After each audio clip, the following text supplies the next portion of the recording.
Welcome to The Forgotten Soldier by Guy Sajer, a gripping and deeply personal story of a young soldier caught up in the chaos of the Eastern Front. These are his words. Let's begin. The officers and soldiers waiting to direct us were not particularly agreeable, and the military police, with their badges glistening damply in the fog, were downright unpleasant. All organizations have police, and some of them must be fine fellows. However, we wanted to forget the police at Romney and on the retreat from the Don to preserve some of the joy we felt at being back in the West.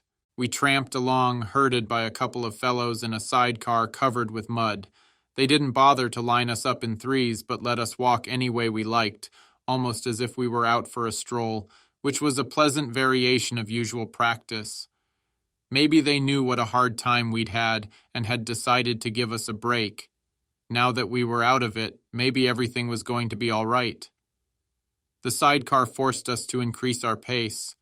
We went on for about a mile and a half, stumbling through the mud and splattering our companions, to arrive finally at a big camp, where the men who'd crossed ahead of us were already waiting. It was dark, and a fine rain was falling. We could see the barbed wire gleaming with wetness. Two soldiers with machine guns under their arms waved us through a makeshift entrance. Then we stopped, and the sidecar drove rapidly away. We stood where we'd been left, surrounded by barbed wire, not knowing what to think. We tried to tell ourselves that this was just how things happened in the army, and that this welcome seemed excessively cold because we were fresh from the hell of Konotop. They were probably making us wait so that they could take us straight to clean, comfortable barracks where we would sleep and regain our strength. Or perhaps they were getting our passes ready. This last idea filled us with joy and annihilated the liquid mud and the rain and the barbed wire, which in reality held us prisoner.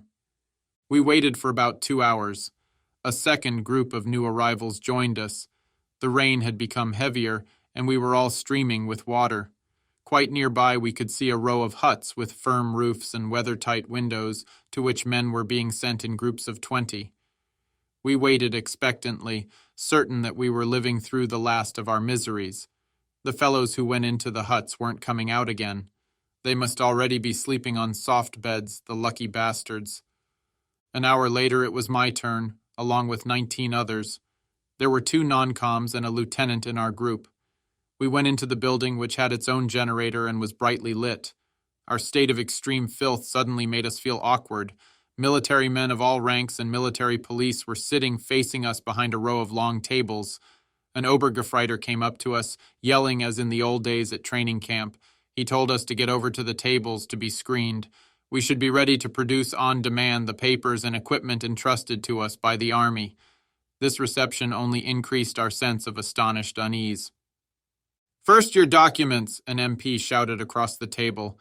The lieutenant, who was directly ahead of me in the line, was being interrogated. "Where is your unit, Lieutenant?" "Annihilated, Herr Gendarme, missing or dead. We had a hard time." The MP said nothing to this, but went on leafing through the lieutenant's papers. "Did you leave your men, or were they killed?" The lieutenant hesitated for a moment. We were all watching in frozen silence. "Is this a court-martial?" The lieutenant's voice was exasperated. "You must answer my questions, Herr Leutnant. Where is your unit?" The lieutenant clearly felt caught in a trap, as did we all. Very few of us could have answered that question with any precision. He tried to explain, but there is never any point in explaining to an MP. Their powers of comprehension are always limited to the form they wish to fill. Further, it appeared that the lieutenant was missing a great many things. This fact obsessed his interrogator. It didn't matter that the man in front of him was effecting a miracle simply by staying on his feet and had lost at least 30 pounds since entering the army.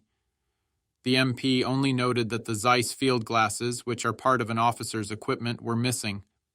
Also missing were a map case and the section telephone, for which the lieutenant was responsible. In fact, the lieutenant, who had managed to save only his life, was missing far too many things.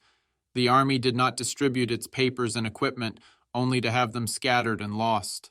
A German soldier is expected to die rather than indulge in carelessness with army property. The careless lieutenant was assigned to a penal battalion, and 3 grades were stripped from his rank. At that, he could think himself lucky. The lieutenant's eyes were wild, and he seemed to be fighting for breath. He was a pitiful and terrifying sight. 2 soldiers dragged him off to the right, toward a group of broken men who'd been dealt with in the same way. Then it was my turn. I felt stiff with fright. I pulled my crumpled documents from an inside pocket. The MP riffled through them, throwing me a reproving look. His bad temper seemed to soften somewhat at the sight of my apprehensive, mortified face, and he continued his inventory in silence. Fortunately, I had been able to reintegrate with my unit and had saved the scrap of white cardboard which stated that I had left the infirmary to take part in an attack. My head was swimming, and I thought I was going to faint. Then the MP read off a list of articles which ordinary soldiers like myself were supposed to carry at all times. The words rolled off his tongue, but I didn't catch them quickly enough and didn't immediately produce the items still in my possession. The MP then treated me to a certain German word, which I was hearing for the first time. It appeared I was missing 4 items, including that gas mask I had deliberately abandoned. My paybook was passed from hand to hand to be inspected and stamped. In my panic, I made an idiotic move. Hoping to gain favor, I produced 9 unused cartridges from my cartridge belt. The MP's eyes lit on these like the eyes of an alpinist who spots a good foothold. "You were retreating?" "Ja, Herr Unteroffizier." "Why didn't you try to defend yourself? Why didn't you fight?" he shouted. "Ja, Herr Unteroffizier." "What do you mean, ja?" "We were ordered to retreat, Herr Unteroffizier." "God damn it to hell," he roared. "What kind of an army runs without shooting?" My paybook came down the line. My interrogator grabbed it and riffled the pages for a moment. His eyes traveled from the filthy, tattered page to my face. I followed the movement of his lips, which might be about to assign me a penal battalion, to the life of a prisoner, to forward positions, mine clearing, infrequent leaves always confined to camp, so that the word liberty lost all meaning, and the cancellation of mail. I held back my tears with difficulty. Finally, the MP's rigid fingers handed back my liberty. I had not been assigned to a penal battalion, but my emotion overwhelmed me anyway. As I picked up my pack, I sobbed convulsively, unable to stop. A fellow beside me was doing the same. The crowd of men still waiting stared at me in astonishment. Like a miserable tramp, I ran past the line of tables and left by a door opposite the one we'd entered by. I felt that I had disgraced myself. I rejoined my comrades who were standing in the rain in the other part of the camp. They weren't resting on the soft beds we'd dreamed of before coming to this place, and the rain streaming down their shoulders and backs was another hope disappointed. However, despite the slap in the face we had just received from our grateful country, we could still count ourselves lucky. 3 days later, we learned that the day after our crossing, with 6,000 or 7,000 of our men still waiting on the east bank, the Russians had attacked. They were probably discouraged by their failure to retake Kiev, where the heavily outnumbered German army was fighting desperately and had decided to clean up the pockets still occupied by the Wehrmacht. 24 hours after our group left, our comrades on the east bank were suddenly dazzled by the flares that flooded their temporary encampments with brilliant light. The lookouts in the shallow trenches scratched into the hills overlooking the river, who were supposed to provide an illusion of protection, watched the shouting hordes of Russian infantry flood down to the river. These soldiers quickly realized they would never be able to stop that irresistible tide and succumbed to a moment of absolute panic. Some ran through the deafening explosions of Soviet rockets which drowned out our Spandaus and light mortars. The Russians, driven by expectations of victory and by the exhortations of the people's commissars, pushed forward regardless of the cost. The cost was enormous. Each German projectile seemed to hit home, but Ivan continued his inexorable advance. On the mud landing stage from which I had embarked, panic gave way to madness. One of the rafts, which was loading up as usual, was swamped by a human flood. The few who managed to keep cool heads shouted for calm and sometimes even used their guns. In the grotesque, trampling rush, mooring ropes gave way, and the raft drifted out a few yards, shuddering under the weight of the mob which had overrun it. Hands trying to grip the edges of the raft were trampled and crushed by heavy boots. On the landing stage, friends were fighting each other. Some of the officers committed suicide. The raft moved out another couple of yards and then suddenly tipped away from the bank like a child's toy. A loud cry mingled with the sound of the approaching battle, and 200 terrified men floundered in the water, clinging together or trying to swim. A great many sank and drowned instantly.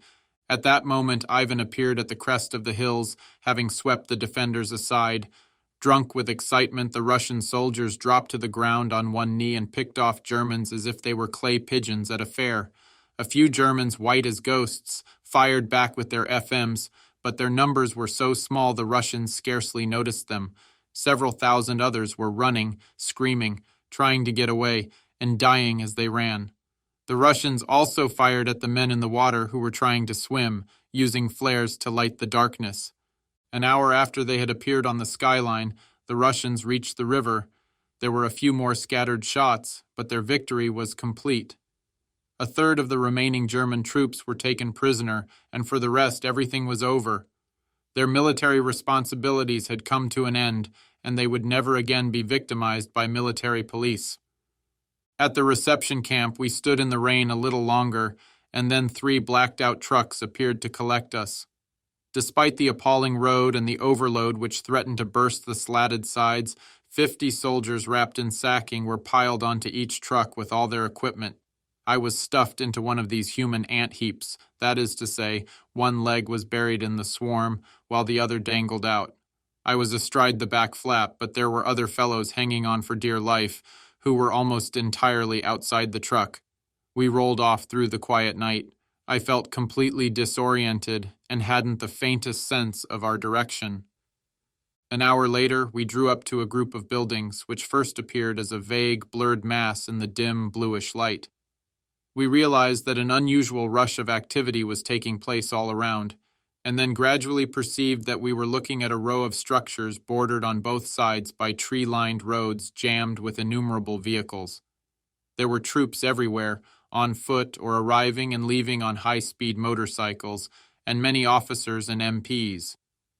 The trucks jerked to a sudden halt, and we were told to get off.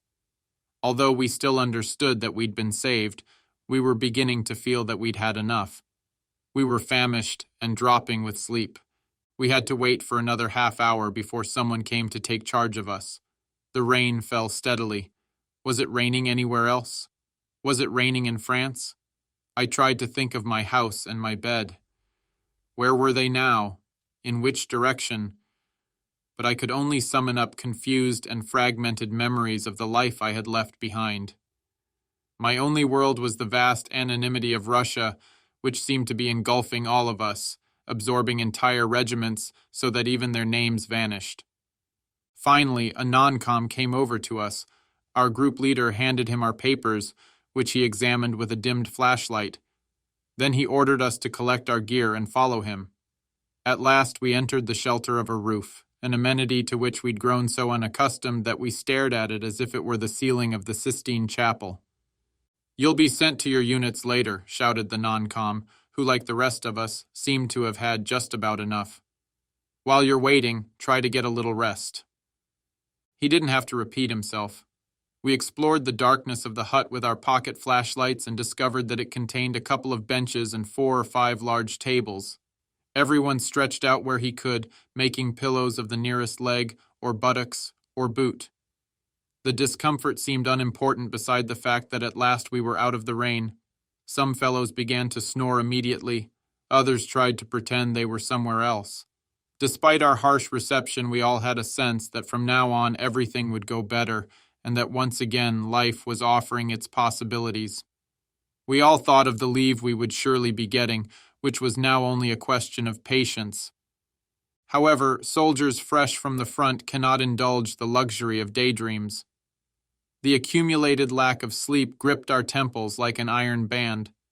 Like people suffering a serious illness, we dropped swiftly from consciousness into deep sleep. We probably slept for a long time. It was broad daylight when a burst of noise suddenly woke us. Then a long blast of a whistle ordered us to our feet. We were all filthy and horribly crumpled. If the Führer had seen us, he would either have sent us all home or had us shot. The non-com who had waked us looked at us with an expression of surprise. Perhaps he too had never imagined that the German army could be reduced to such a state. He spoke to us, but I no longer remember what he said. I was still only half awake and understood that he was talking, without really listening to him. We gathered that we were to prepare for departure. We were going to be returned to our units. One of the huts had been fitted with showers, but so many men were waiting that we clearly had no chance of getting inside. Instead, we were given some empty gasoline vats full of hot water. However, we all felt too exhausted to want to wash. Our days of training, when we were appalled by the smallest spot on our tunics, seemed very far away. Our concern had shifted from hygiene to something far more urgent. Furthermore, it was bitterly cold, and no one wanted to take anything off, not even the sacking draped over our shoulders. I was so cold I was shivering, and I wondered if I was getting sick again. We had to go outside for food and lined up like a column of tramps beside the field kitchen. A cold east wind was blowing damp patches of fog in from the river. 2 cooks emptied large ladles of hot soup into our chipped and filthy mess tins. We had been expecting the usual ersatz, but it seemed that the time for that had long gone by. As a special gesture, they were serving us 11 o'clock soup early. The burning hot mixture made us feel much better. A hauptmann stared at us as he walked by, and then turned back, obviously looking for our unit leader. The lieutenant who filled this position got up and walked over to him. "Kamerad," the captain said, "you and your men have been given this opportunity to clean up. I think you should make the most of it." "Jawohl, Herr Hauptmann." The lieutenant ordered us over to the vats, which were standing under the eaves of one of the huts. We looked enviously across at the fellows who were going to get into hot showers. At least 300 men were waiting for an experience which seemed like a blessing from heaven, so close to the front. Those at the front of the line had more or less undressed, and were scratching the lice which had settled in a ring at the belt line when we were suddenly ordered to prepare for immediate departure. For me, at least, this was a reprieve. Stripping in that icy air had begun to seem impossibly difficult. I much preferred to keep my lice relatively warm between my gray undervest and my stomach, which was rumbling with hunger. I was certainly ill again. I no longer had any doubts. I couldn't stop shivering and felt cold right down to the soles of my feet. We piled into the open trucks, overloading them as usual, but no one complained. No matter how squashed we were, it was better than walking. However, I was soon caught in a grotesque predicament. The trucks rolled off down a road which the rains had transformed into a swamp. The truck behind us gave off 2 sprays of liquid mud as steady and uniform as the sprays of a municipal fountain. I was strangely reminded of the retreat from the dawn. Was Russia nothing but a vast sea of mud? As always, we were driving toward a northern horizon marked by dark forests. The echoes of occasional explosions drifted to us on the wind, but they didn't sound serious. The sky was overcast and threatened rain. Huddled between 2 companions, I swayed to the slow rhythm of the truck struggling through the mire. I felt more and more uncomfortable and ill.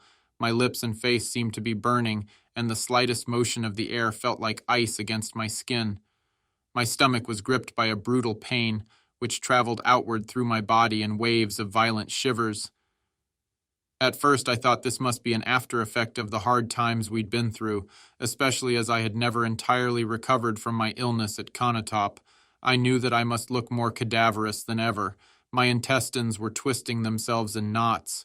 Naturally, no one gave a damn, and besides, I was certainly not the only one with a pain in my gut. Then my pain became so imperative that I tried to double over, despite the crowding and all my gear. The fellow beside me noticed my restlessness and leaned his hairy face toward me. "Take it easy, friend. We'll soon be there." But he clearly had no more idea where we were going than I did. "I've got a hell of a pain in the gut. And this is a hell of a time to crap." Suddenly I realized what was the matter with me. My stomach was churning with increasing violence and threatened to explode. I certainly couldn't stop a military convoy because my guts were about to turn inside out. I had to laugh at my predicament despite my shivers and cramps and salivating mouth, but I also had to try to think of a solution. The convoy was now in the middle of a forest where there was no reason to stop. And even if we came to a camp, I couldn't just leave my group the moment we arrived without any apparent motive. If I did that, they might even shoot me as a deserter. But could I hold out much longer? I tried desperately to think of something else, but failed. My pains increased, and I broke out in goose flesh. Finally, my gut simply opened. "Move over a little, fellow," I said, grimacing. "I've got terrible diarrhea, and I can't wait any more." The truck was making a lot of noise, and no one seemed to hear me.